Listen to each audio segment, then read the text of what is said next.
সবাইকে আসসালামু আলাইকুম। আমি এখন মোটামুটি সুস্থ পর্যায়ে আছি। সবাই আমার জন্য দোয়া করবেন। আর কিছু কথা আপনাদের মাঝে বলার জন্য আসলাম। দেখতেছি আমাদের এই দুর্ঘটনা নিয়ে কিছু কিছু কন্টেন্ট ক্রিয়েটর উল্টাপাল্টা মিমস বানাচ্ছে এবং কমেন্টে উল্টাপাল্টা কথা বলতেছে।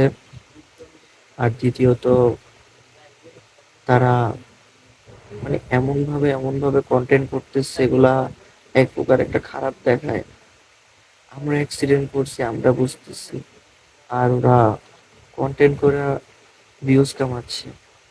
এটা তো এটা তো কোনো মানে প্রসঙ্গে পড়ে না। আর কিছু টিকটকাররা দেখলাম এমন ভাবে ভিডিও বানাচ্ছে হুন্ডার উপর বসে বসে, হ্যাঁ মাইরা দে মাইরা দে। এসব কি ভাই ঠিক? মানে তারা ভিউজের জন্য তাদের পরিবারকেও বিক্রি করে দিতে পারবে। তারা হচ্ছে যে এমন কন্টেন্ট ক্রিয়েটর। সবাই একটু এসবের প্রতি দৃষ্টি রাখবেন দয়া করে।